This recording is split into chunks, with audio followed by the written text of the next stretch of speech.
just going to the next step, but it's all God. So, And you're seizing the moment, which is amazing. And I thank you for seizing that moment. I believe God said there would be a speed up of time and that things would happen quickly.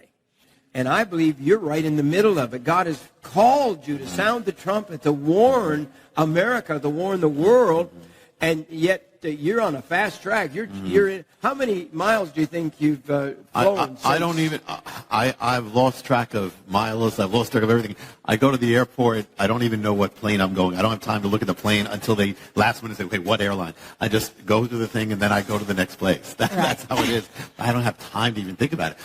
But things are speeding up. I mean, things are speeding up in America. Yes. I mean, what's happening? Yes. Things are speeding up in the world. Yes. It is. We are at critical moments. So, I don't believe I have a choice. I remember once when I left here, Morningside, and I went to they have a little airport where everybody waves as you go. Yes, little Branson Airport. I love that airport. You feel guilty leaving because they're waving. They wave. They're sweet. Yes. I said, Lord, I'm given a heavy thing here. It's one of the first times I was here, and I just opened the Bible, and it's Son of Man, if you don't blow that trumpet, you're accountable. So we have to. We have to. Boy, that's critical. God has called Rabbi to sound that alarm. Yes. To warn the world, the harbinger. 9/11. I knew after 9/11. I knew 9/11 wasn't, as you do, wasn't some ordinary event. We knew that something was being said to America.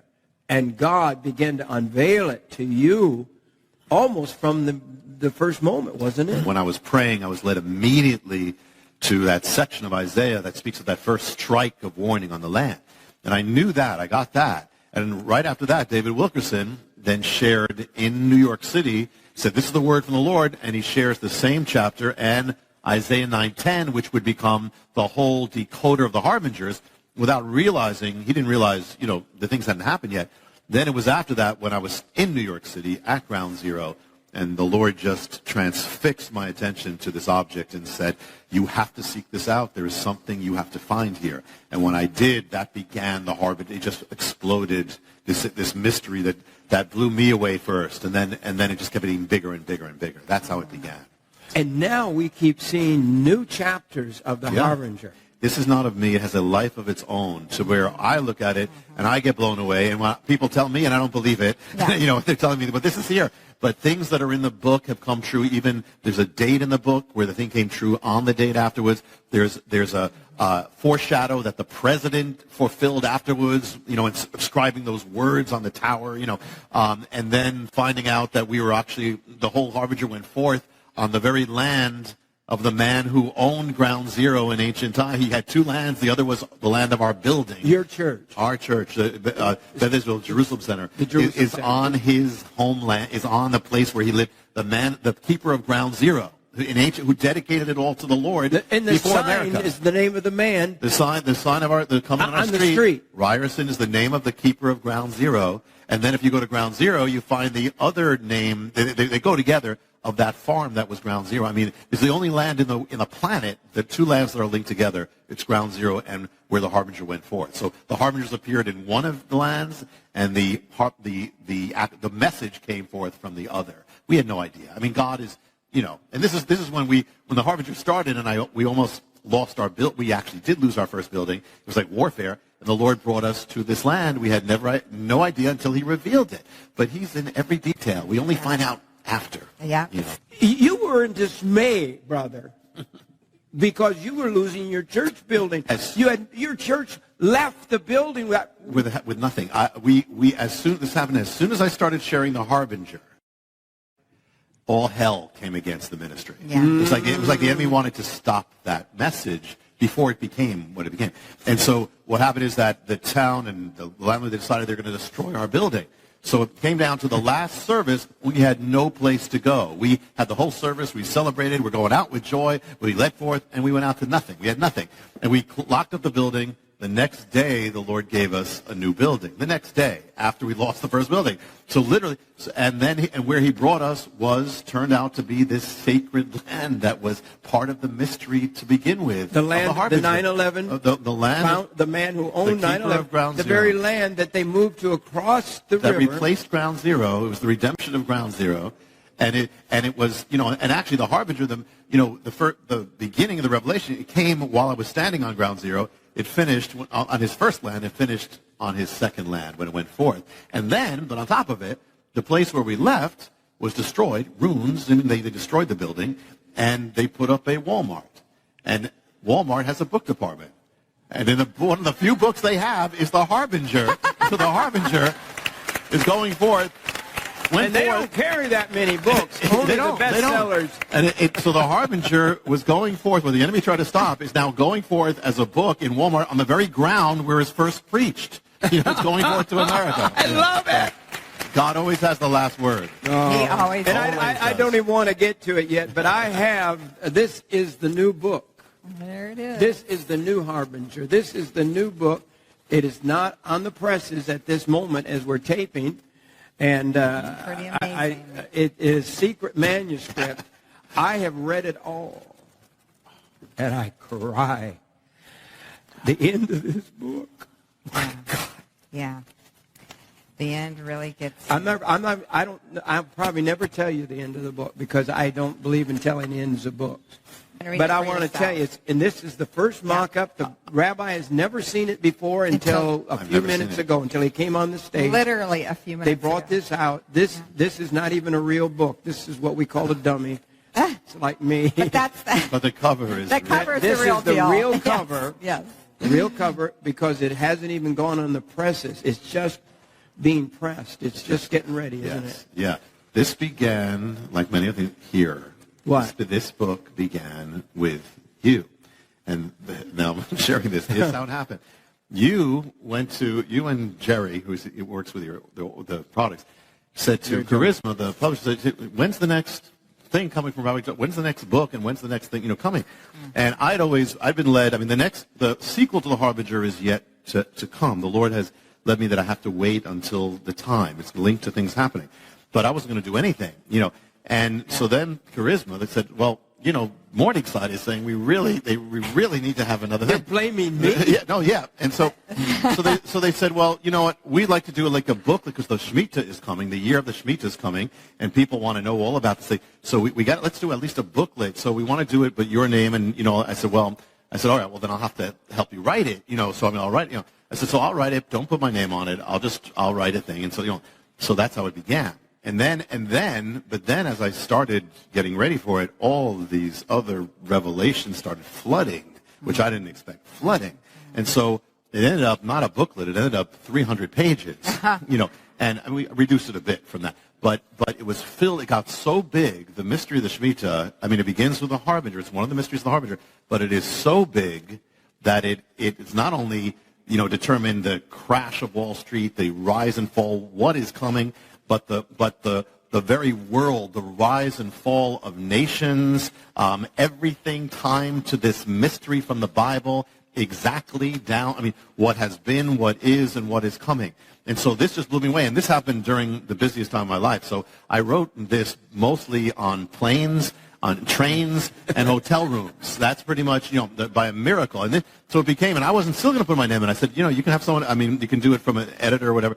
But the last moment they said, these are your names. So this book became what, it started here, became what nobody planned it to be. Nobody expected this, including me. This was a surprise thing. And it just had a life of its own. There is so much, but truly, and we're the first time we're really talking about this because it didn't technically exist. But the mystery is just so big. It has determined things down to the seconds. Down, to the days, the dates, the seconds. And it is coming. Another one is coming now. And it's getting more intense. And so I believe that the Lord wanted this out, as soon as possible. This is the guide to what the Shemitah year, where in a few months, really, we're entering a period of time, and you don't set dates. You make it very clear. I'm having a hard time not getting into this book because you see this where I marked it?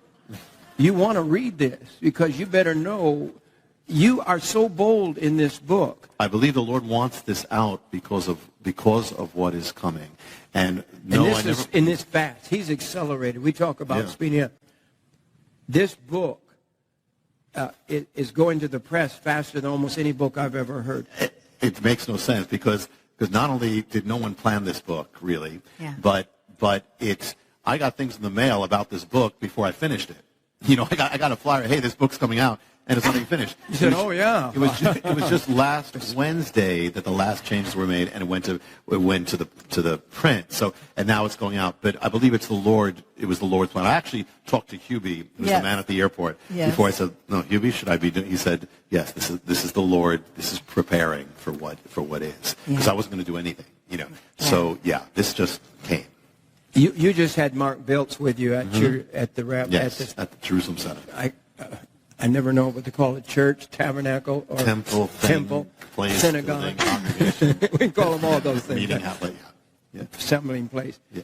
And God gave him just a revelation of the blood moons, and he's been on our program many times, and we see that timing. We see the blood moons don't just happen. They happen on date. And it's amazing how many happen on holy days.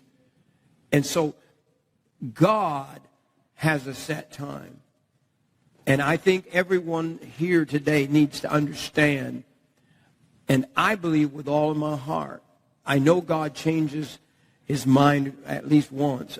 In Jonah's case, he was going to destroy Nineveh, but Nineveh repented. And it's interesting, in the Hebrew, when it says Nineveh shall be 40 days, Nineveh shall be destroyed, but also means overturned. So you can take it as destruction or shall be overturned. Well, they were overturned. They went from sin to a total revival. So even in that, God is accurate and true. Even the warning, is it destruction or hope? You know? That's the only hope for America. Yeah, absolutely.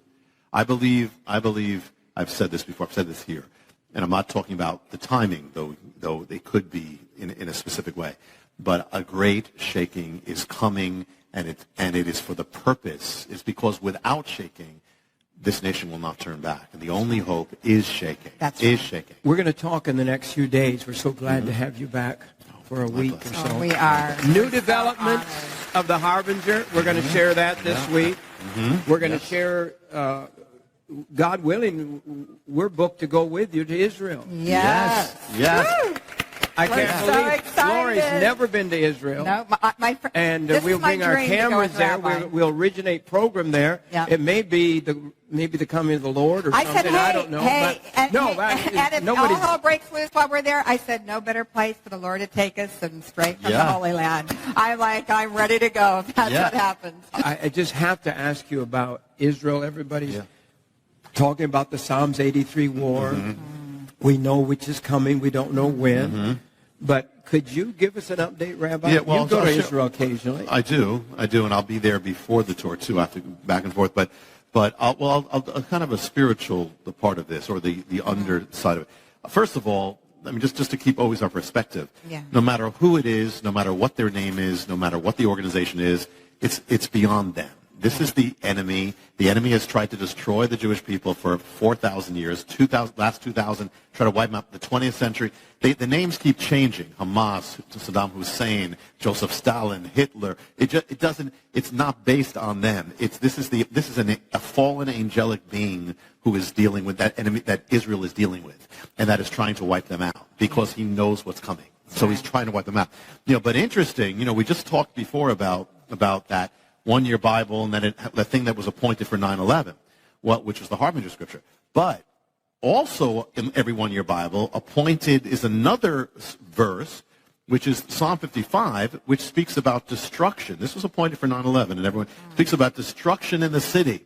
And the word that they use for destruction or violence in the city is a word that's an amazing word because it means something in Hebrew and it means something in Arabic. And that word, which means violence or destruction, is the word in the Bible is the word Hamas. Oh. It's the word in the Bible is the word Hamas. In Arabic, it means fanaticism and zeal. In Hebrew, it means destruction and violence. And actually, I'll tell you, it also means, listen to what Hamas means in the Bible. It means damage, cruelty, oppression, unrighteousness, wrongdoing, falsehood, and to act violently. And let me just listen to this, and this is just, by the way, I didn't plan this except that I was told that, you were talking about this. So upstairs last night, I just looked in the Bible. So let me just share what's here. In the Bible, what it says about Hamas. Listen, the word Hamas. Okay. Psalm 25. Consider my enemies, for they are many, and they hate me with a Hamas hatred. Psalm 74:20. Think about the tunnels with Hamas. Think about this. Yes. The dark places of the earth are full of the dwelling places of Hamas. Oh, my. Okay, 2 Samuel 22, you saved me from Hamas. Psalm 11, but the wicked and he who loves Hamas, the Lord's soul hates. Isaiah 53, Messiah. Listen to this, but it says he had done no Hamas. He's the opposite of Hamas. He had done no violence. Ezekiel 7, Hamas has risen up into a rod of wickedness. Ezekiel 7, the land is full of crimes of blood and the city is full of Hamas. And let me give you one more. There's more. Actually, just take your time. No, I want to write. This is incredible. This is Revelation. This is just last night. And the thing is that Obadiah speaks about Esau, the descendants of Esau. He says, it's your shame that you went against your brother Isaac. In other words, and many of the descendants of Esau are linked with these people, with many Arabic people, and they're wonderful. There are wonderful, God-loving Arabic people, but you have that as well. So it says that it's your shame that you went against Isaac. So listen to what it says here. It says this. It says, speaking about the descendants of Esau, for your Hamas against your brother Jacob, shame shall cover you. So it's talking about the descendants of Esau. It says your Hamas against them. And now listen to this, last one. This is a promise to Israel. Listen, Isaiah 60. For Hamas shall no more be heard in your land, nor the wasting of destruction in your borders. You'll call your walls salvation and your gates praise.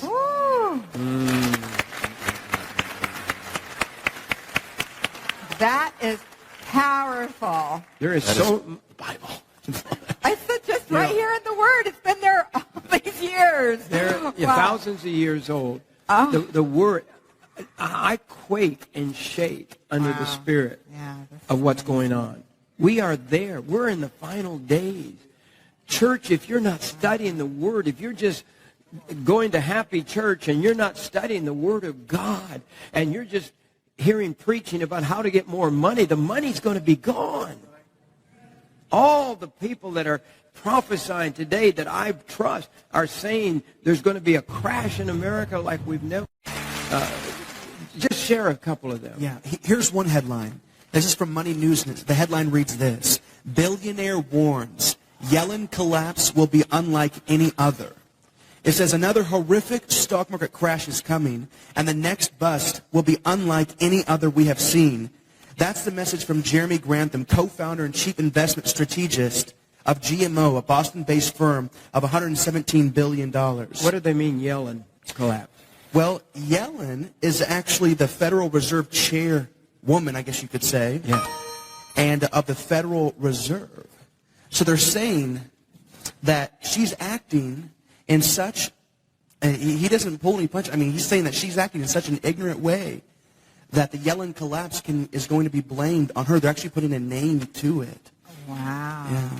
Really? When you study the Samhita, the warning, and we're coming to a time of warning and judgment, are we not, Rabbi? We are in a time of warning and of judgment, and it is accelerating.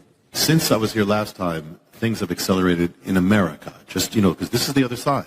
The harbingers continue because what's happening in the nation is continuing. The apostasy from God. I mean, rapid fire where believers can hardly keep up with it and can hardly believe how far it's come in such a short time. Right. Just in the last time since I've been here, marriage has been struck down in state after state after state. It has never not been struck down since that Supreme Court ruling. This was a tipping point. I believe, 2012 was a tipping point. It was the first time the president came against the biblical definition of marriage. It was the first time the majority did. And when you reach a tipping point, things accelerate. So things have accelerated since. You have the Supreme Court, you have this, and now, but it's getting to the point where, the Bible says, woe to those who call evil good and good evil. It goes together. So every time that evil is called good, there's another step of calling good evil and silencing believers. And ultimately, we are watching the beginnings of persecution in this land, where believers are made to be the villains, or always vilified, and where even the government is trying to force believers doing things like fund abortion, which never happened before, and to partake in what is immoral, or be punished. I mean, there was just a executive order that came out that ultimately the government will say, if you're a nonprofit or you're a religious group and you are not endorsing basically homosexuality, we will cut ourselves off from you. I mean, this is major stuff. And so we are watching these risks. So at the same time, the signs of judgment are increasing, just as in Israel's last days. That's why the signs of the harbinger have never stopped. That's why this is coming, and it's a kind of dangerous thing that these things are all converging. Even when you look at what Mark Biltz has said, that the period of the blood moons, it's a year and a half period.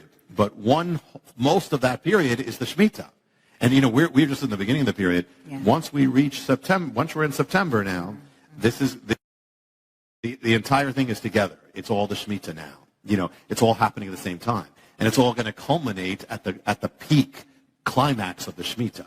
So these are dangerous things because what we're watching, if you look at the last 2001 and 2008, you see it's accelerating. It's happening more exact, more precise. It's happening. So this is a sign that we are heading towards judgment, getting closer. And one of the things, I'm not going to share now, but one of the things about the latest things about the harbinger is a dramatic sign that we are much closer to that moment. One of the things that's making me very, very upset and very nervous is people are predicting another Jewish Holocaust. I mean, just literally saying we're on the verge of a Holocaust. And in England, in France, they're marching in the streets. Isn't that right, Zach? That's exactly right. And it's really unfortunate. I was reading a recent article where it's almost becoming the new fad, that it's the cool thing to be anti-Israel. Oh. In France, they're marching by the thousands. In England, they're marching. But guess who's marching? Do you know who's marching? Who's in those marches? There are Muslim activists in there. That's right. Yeah. They're not just the run-of-the-mill people of France, the run-of-the-mill people. These are anti-Jewish people. I mean, this pretty much sums it up right here. This article is from the Washington Post, and it says, more clarity in Gaza. Here's the difference between us, explains the Israeli prime minister. We're using missile defense to protect our civilians, and they're using their civilians to protect their missiles. And the man, we are so misguided even in our country. The man who is supposed to represent America, the man who's supposed to represent our values, is rewriting history. There is an article right here in front of me, and this is Obama, that says this. Muslims built the very fabric of our nation. Our president is trying to rewrite history. He's trying to guide it. Like Rabbi said, Isaiah 5:20, whenever they're calling good evil and evil good, this wasn't just simply an end-time prophetic scripture verse. What Isaiah was saying was that the worst possible thing that can happen to a society, the thing that is just at the bottom of the barrel, it gets no worse, is whenever a society starts calling the good things of God evil and the evil things good. Yeah. Mm-hmm. We were talking about the Psalms 83 war. John Shorey, he believes that when the other nations join in to fight Israel, that has to be one of the signs of the Psalms 83 war. And the headline here, it says that Iran general, here's what he is saying. He's saying, we will hunt down Israelis house to house. And they can say that without any condemnation from the world. You know, it is amazing. I mean, when you try to understand this, they said, you know, years ago they said it was this reason for anti-Semitism, this reason for so a man named Theodor Herzl said, we're going to come back to Israel, Jewish people, let's go back, and that's going to be the solver, because the reason is because we have no nations. The reason is that's why we're so hated. They go back to Israel, they're going to find peace. Well, they went back to Israel, more hatred. So it is supernatural. It is absolutely, you want evidence, you want evidence, people say like, what's the evidence of God? Well, one of the evidences of God is the Jewish people, that they exist. God said, you're in this world, nothing, the stars, as long as there's stars and the sun, you're not going to be destroyed. That's one. So as long as the Jewish people exist, you know God exists. Anyway, secondly, but the same thing, you want an evidence of the devil, that he's real? Look at the history of Israel. Look at what's been done to them. Look at what happened with Hitler. Look at the satanic thing. What is this force that is trying to wipe them out? It is the reality of the enemy. The Messiah said 2,000 years ago, your shalom is hidden from you, until you find it. But why has the world been trying to wipe them out for 2,000 years? Because the enemy knows what it means when they come to Messiah. His war is over. He's finished. He's defeated. That's why. That's the reason.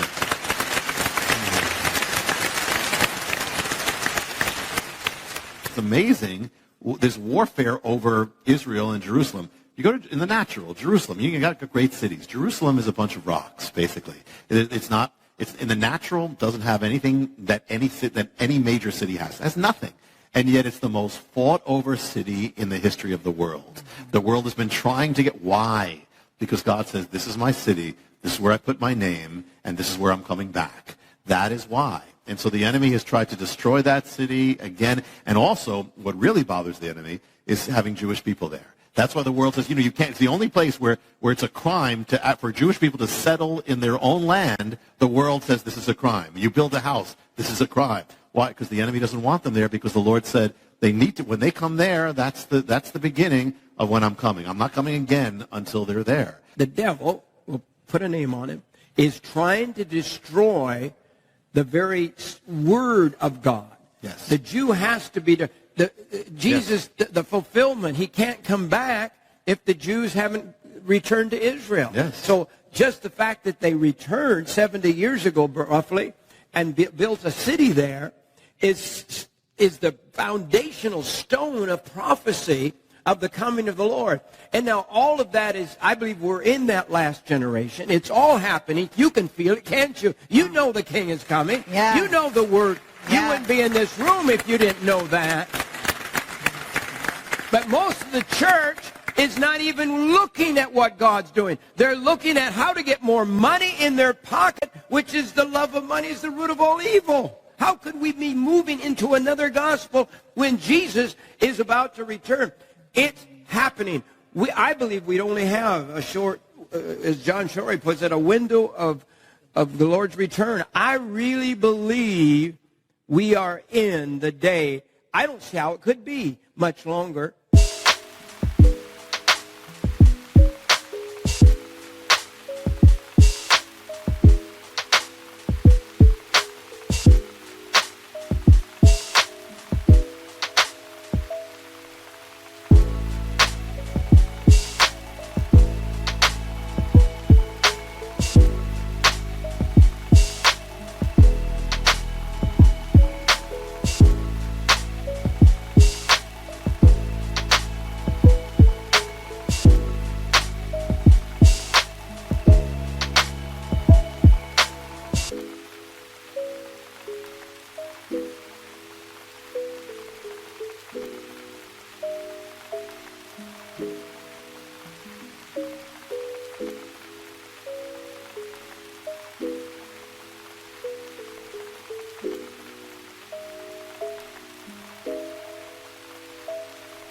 Because of the times of the generation, because of all the fulfillment, the Jews have returned.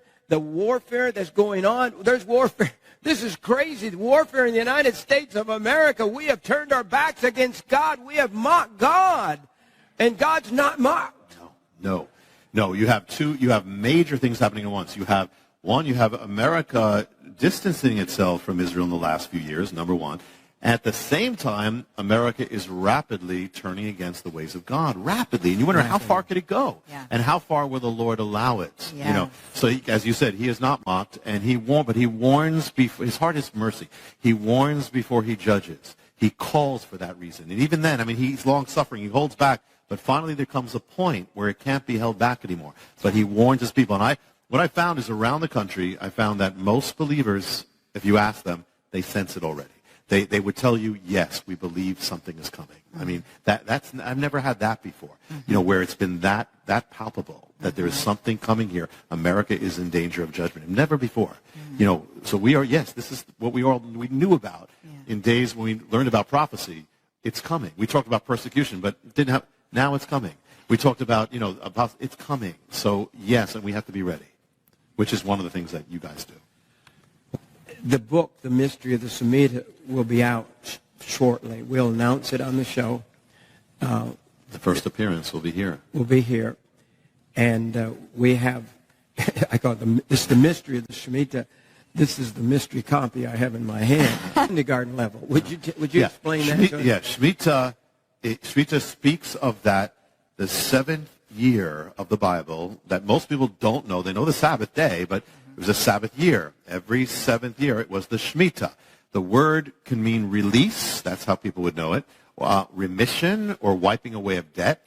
But the word also means the collapse, the fall, the shaking, or the overthrowing. So this thing is so filled, it has a whole prophetic realm, this Shemitah, that has not only affected the history of Israel, but has affected the history of America, will, and literally the nations, the world. This is not only America. This is the world. It has affected, it has determined world wars, global cataclysms.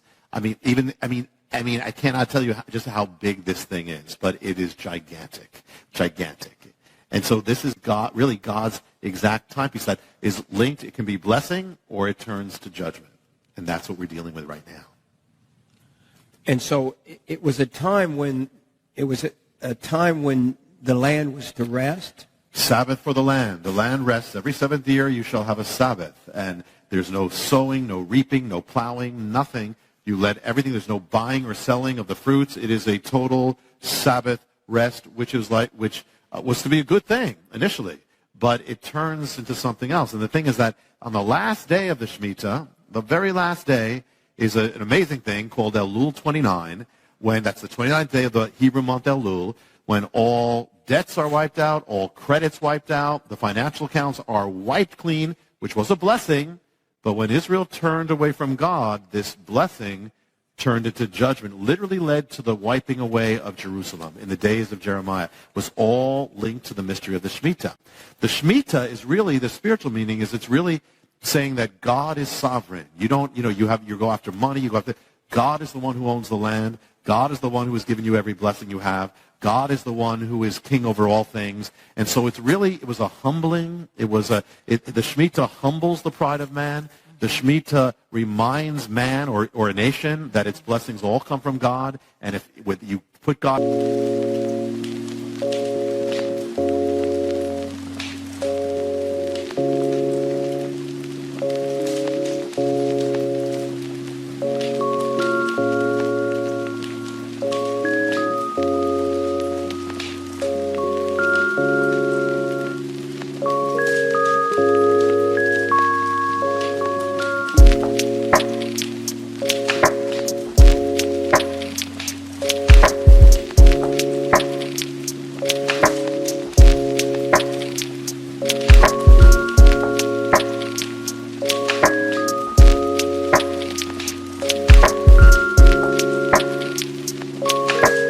out of the picture, your blessings are going to fall. Oh, boy. Could it be at work right now? It is at work in right America. Now. Yes, it is. That's the amazing thing. It is at work. It has affected, we're going to see, as we get deeper, it's going to be, it has affected, it lies behind not only in the Harbinger, you read about really the most dramatic thing, the last things that happened, which was what happened in 2001 and 2008, which we'll touch on. But it turns out, and I didn't know this when I wrote it, I had an idea, I had a feeling, but I didn't. It's been affecting our lives from the day we were born. It's been affecting our jobs. It's been affecting the rise of the economy, the fall of the economy, the rise of Wall Street, fall of Wall Street, what happens in the White House. It affects what happened overseas. It's been affecting every one of our lives, and it will affect the future. So yes. Could you just, so people begin to understand, what are the signs of the Shemitah? How would it appear? Okay. It became like what to watch for, like kind of the fingerprints. I like keys. I like little points that people can remember. Yes. Because see what's going on, because we are there, people. We are there. And the more I study, and reading your new book is so overwhelming that, I don't know what to do because people won't listen. That's how a watchman often feels. Really? Yeah, you're blowing the shofar. You're trying to wake up the people. That's what the Lord said. But once you blow the shofar, you're not responsible whether they wake up or not, or whether they're going to say yes or no. Our charge is to blow the shofar. No matter what, blow the shofar. God will. And one of the reasons you don't hear a lot of people blowing the shofar is because they're scared to death. The headlines this week, the government's coming for the church next. Have you read those headlines? This is just out the last 48 hours. They're coming for the church. And I'll tell you what, most churches are scared to say what we're saying. They're afraid to tell you the truth. They're afraid. Government has power. Politicians crush each other through political power. I've seen it. I've walked with presidents. I have talked with them. I'm telling you, politics can bring out a bad spirit in anybody, I think. But to keep that power and to win that power. And I'm not anti anybody. I'm not a Democrat. I'm not a Republican. I'm not an independent. I'm just a Christian who loves Jesus, who believes that we ought to honor God in our nation. But I know I have seen wonderful men of God. I've seen wonderful presidents. I have seen wonderful presidents sell their friends for political power. Power is corrupting. And we are living in a day where we must honor God. We must honor God. Yes. So give us just a couple of points there. Okay. As we leave today, the program today. We're going to open up the mystery this week, and in it, the key things to look. Imagine we're looking for.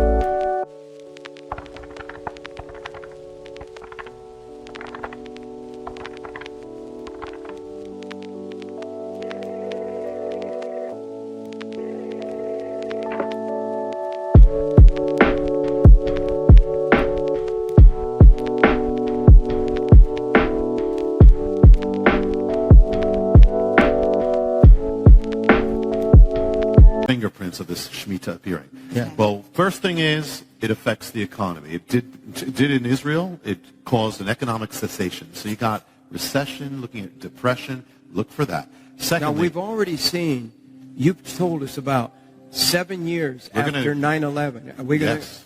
I mean, we saw that crash. Then we saw 7 more years. Well, you're going to see that it's even beyond that. Beyond that now. It's beyond that. That's what The other key. The other key is the 7-year cycle. Okay. The other key is that wiping away of financial accounts. You got financial collapse there. Another key is the month of Tishri. Remember that month, yes. Tishri. We'll get into it. Tishri is the holiest month of the Hebrew year. Yes. But it is the month that begins the Shemitah and the month that ends the Shemitah. It's the month that comes right after that moment of wipeout. So it's the month that manifests that wipeout, all the effects of that wipeout financially. So you get those keys. Now, one other thing is remember Elul 29. The month of Elul builds up to Tishri, builds up to that final moment. Now, with that final wipeout always happens when the sun goes down. When the sun sets, all debts are wiped out. So these are some keys. Now, once you have the keys, we're going to see this thing manifest amazingly. I mean, amazingly. We're going to see things really that Nobel laureates in economics don't know because they don't read the Bible. We're going to see things that the heads of Wall Street don't know because most of them don't read the Bible. Yeah. But God wants us to know. Yes, he does. You mentioned the headline a few minutes ago. A billionaire, one of the richest men in the world. Yeah. He is predicting a collapse. And here's what he says is coming, the financial collapse. He says it will be unlike any other. Something big is going to happen. We have the billboards of God called the sun and the moon, declaring in the blood moons on the holy days. It's all shaking to me. It's all startling. I mean, I've been a Christian since a little boy. Donna and I, my sister's here in the front row, but we grew up in church. We didn't have pews. We had benches. But we've grown up. We've heard about this. We've heard it preached. We've heard the prophecy preached. And here we are living in it. I just shake with it. I mean, the Spirit of God. I was thinking about God last night, and it was like I had a dream of God or a vision or something of God, and that God was excited. Can you imagine God? I don't know. I could be all wet. I don't know. But it's in the Bible. It's in the Bible. But God was excited because everything that he has built towards the sending of his son, all of it, he's about to see the great conclusion of all of mankind, of the Son of God's death, why he came, the Jews returning, the resurrection, the great moment, the greatest, if it was a play on stage of history, is on stage now. Yeah.